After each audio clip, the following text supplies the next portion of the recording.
Entro en este radio escuchas anónimos. Hijo, y tengo una autora que me achachi.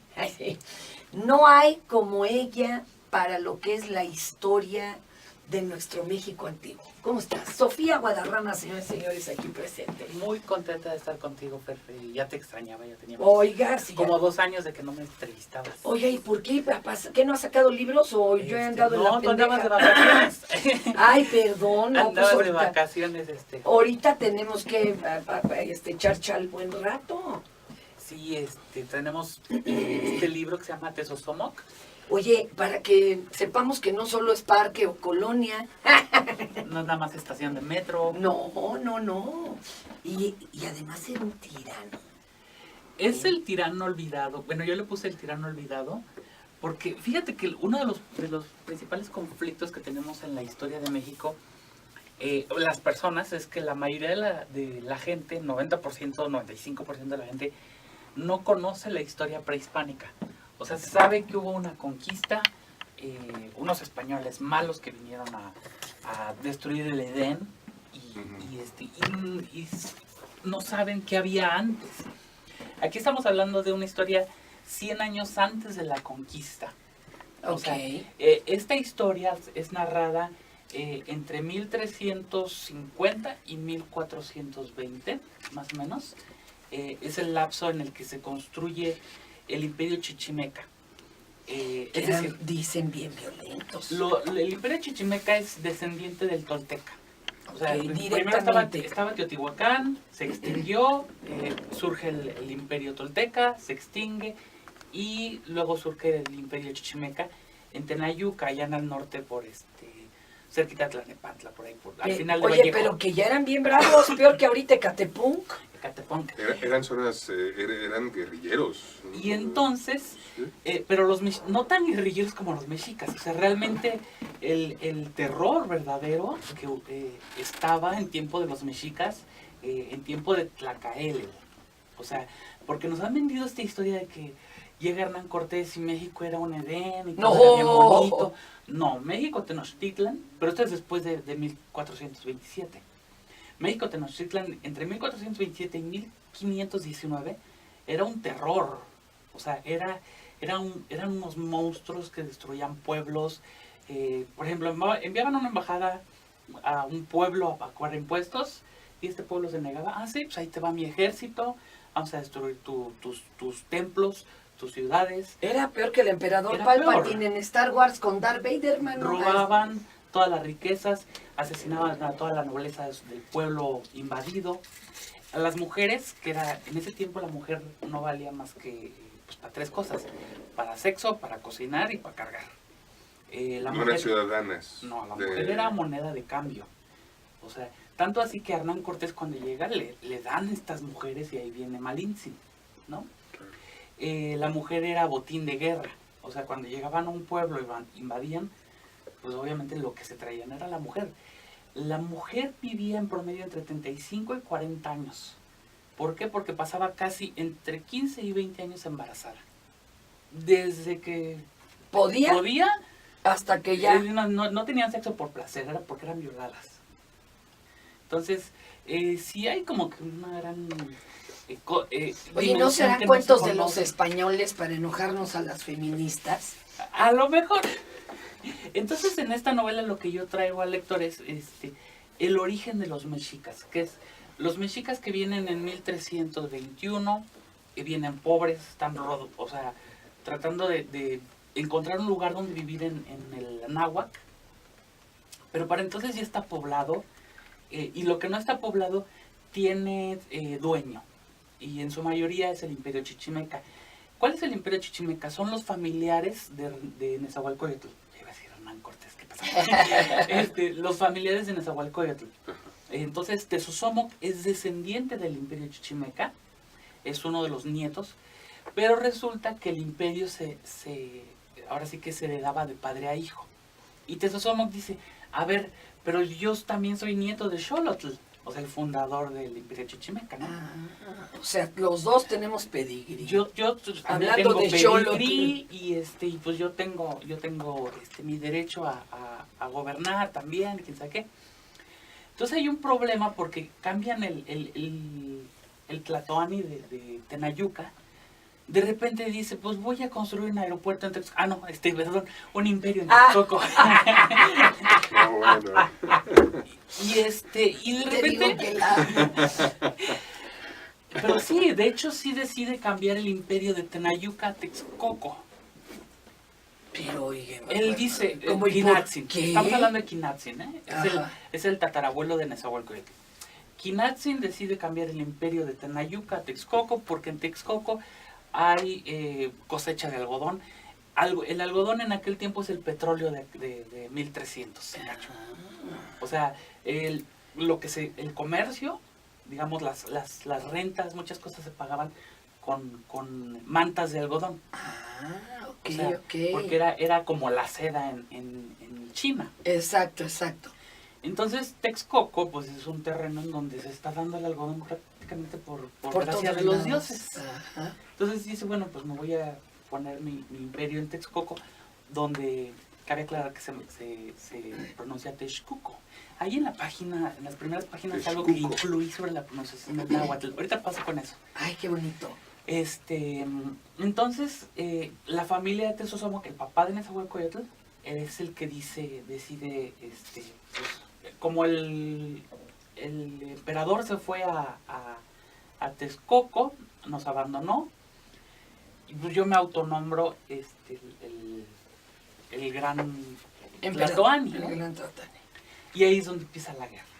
Pasan muchos años, se muere Quinatzin, entra al gobierno Techotlala, su hijo, y cuando Techotlala se muere, su hijo Ixtlilxochitl, que es un joven, que tiene un hijo también de 10 años, que se llama Nezahualcóyotl, que no sabe ni qué onda, pero Tezosomoc dice, no, tú no vas a ser gobernante.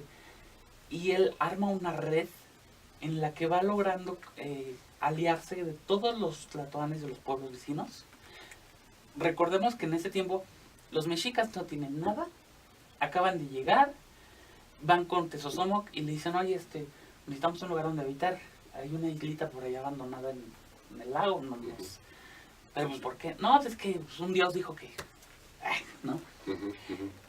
Más allá de la mitología, o sea, realmente el de que el dios nos dijo que el águila y la serpiente, entonces pues es un cuentito para convencer a Tezosomoc. Hay un chorro, sí, de águilas devorando serpientes, ¿verdad? En nuestra mitología, pero sígale. Y que en aquel tiempo era como decir, pues es que mi Dios me dijo que fundáramos nuestra ciudad donde hubiera un bocho, ¿no? Entonces, recordamos que hace 20 años pues, había bochos por todas partes. En aquellos tiempos había águilas por todas partes y había serpientes por todas partes. Y era obvio que te ibas a encontrar un águila devorando una serpiente algún día. Pero bueno, Tezosomoc decide darles esa pequeña isla. La isla de México Tenochtitlan es apenas el primer cuadro de la ciudad, las primeras 3-4 cuadras del Zócalo. O sea, no es todo el centro de la ciudad. O sea, la isla apenas abarcaba lo que es el Zócalo y ponle tú 3-4 cuadras alrededor, ¿no? Ok. Eso era la isla. Con el paso del tiempo, los mexicas empiezan a construir estas chinampas. Ok, para agrandar terreno. Que son islas flotantes, que es poner troncos enterrados, las rellenan con tierra y pasto, todo lo que podían. Y al principio era para sus huertos, y ya conforme la tierra se iba haciendo dura, pues ya podían construir pues casas ahí, todo esto. Por eso la ciudad, cuando llega Hernán Cortés, prácticamente 100 años después, la ciudad ya tiene este aspecto veneciano, ¿no? Con sus canales, porque pues sí, definitivamente era una ciudad muy bonita. Era la más hermosa de todo el continente americano. Pero hay que aclarar, el paraíso estaba ahí, el infierno estaba alrededor. Ahí la miseria, o sea, en los pueblos vecinos era extrema, ¿no? Entonces, porque les quitaban todos los centralistas. Y todos tenían que pagar impuestos, y el que no pagara impuestos se les iba pero de la patada. Entonces Tezosomoc en 1390 más o menos, aquí las cifras son, las fechas son muy ambiguas, porque no hay crónicas exactas, pero estamos hablando de hace 600 años que Tezosomoc invade Texcoco y se apodera del imperio, pero con ayuda de los mexicas que ya construyeron su primera su primer templo, sus primeras calles. Ya se asentaron, digamos. Ya se asentaron, ya Camapichtli, ya el primer Tlatoani ya se murió, ya está su hijo Huitzilopochtli. Y Tezosomoc es el que se hace del poder. Matan al padre de Nezahualcóyotl. Nezahualcóyotl tiene entre 14 y 16 años. Y cuando lo van a matar, el padre le dice, súbete a un árbol. Súbete a ese árbol y salva tu vida. Y rescata el imperio. Y entonces, pues Nezahualcóyotl se esconde. Le toca ver a su padre morir. Y tiene que estar deambulando 10 años porque lo están persiguiendo por todas partes, ¿no? Y hay una escena, hay una parte histórica en la que Tezosomoc manda a sus soldados a preguntar a los niños menores de 12 años y que les pregunte quién es el emperador, ¿no? El gran Chichimecaticotli. Ese es el nombre correcto. Ajá.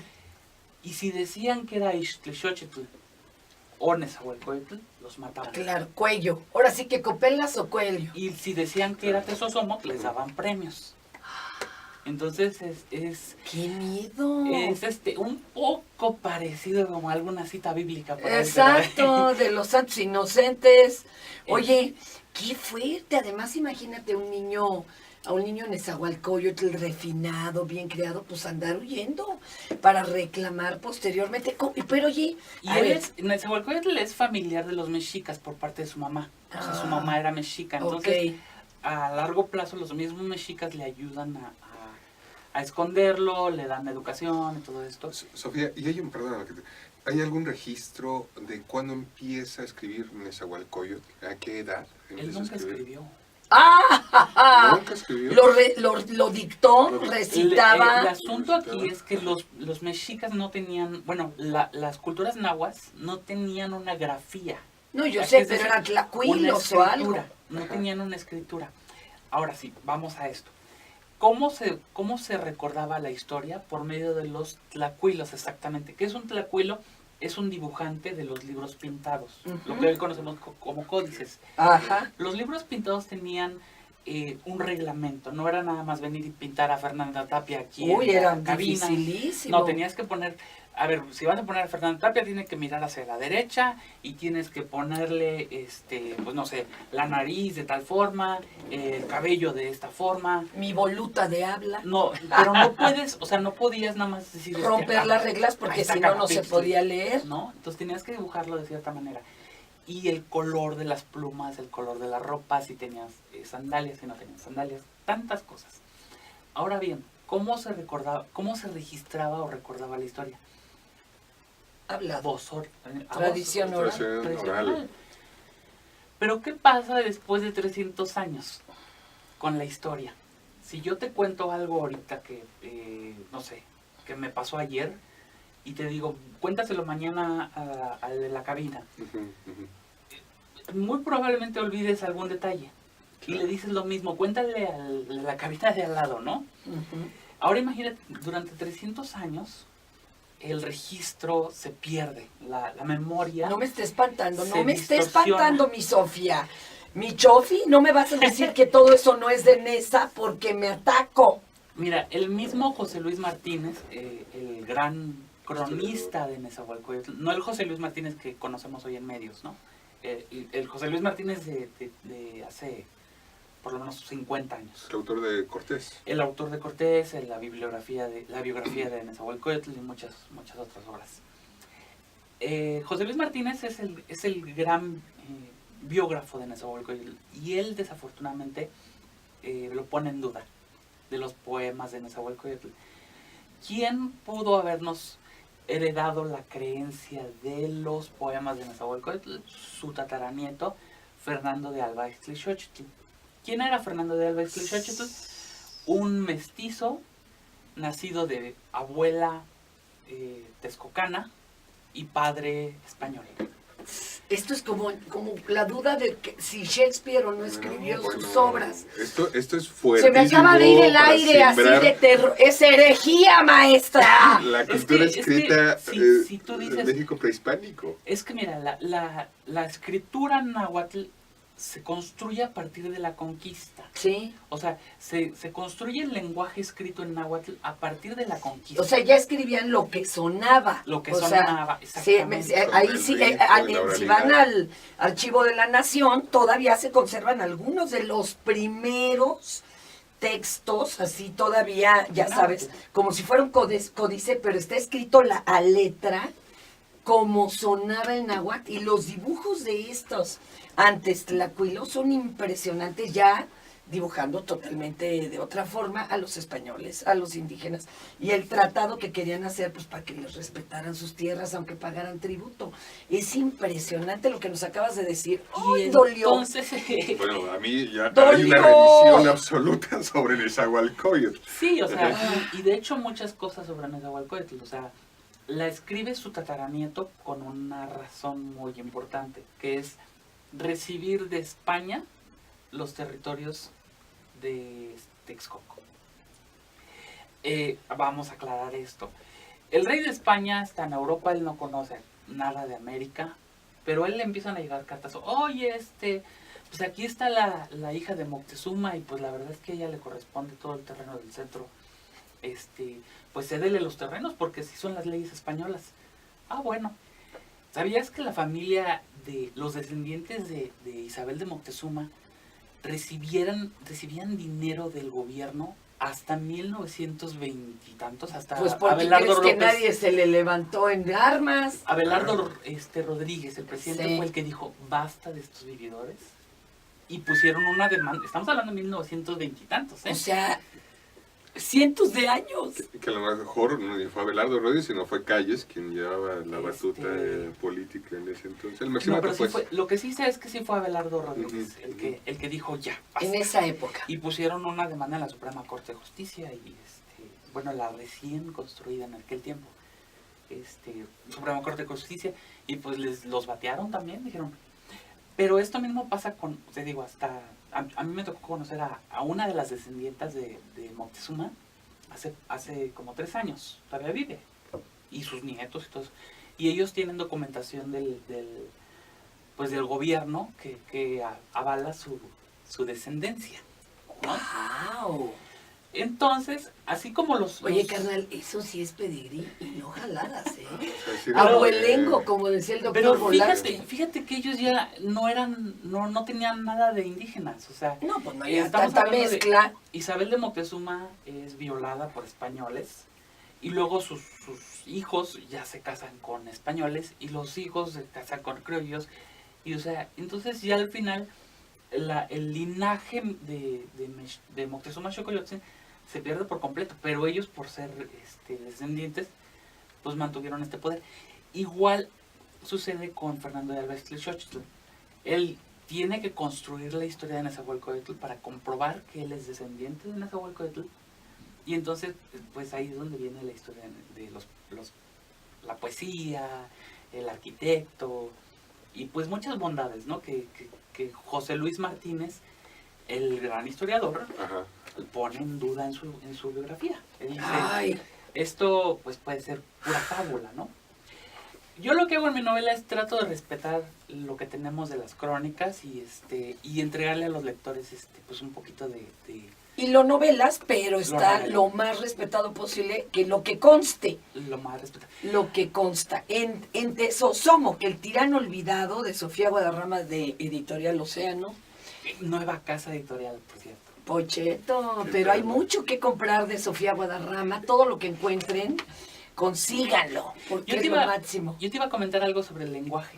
En esta novela agregué la pronunciación del náhuatl de Sí. las palabras. Lo veo incluso en la entrada porque decimos México, Y es mexico. Mexico, esa era la producción Mexico. original. Mexico. Y Texcoco era Texcuco. Texcuco. En lugar de decir Coyoacán, deberíamos decir Coyohuacán.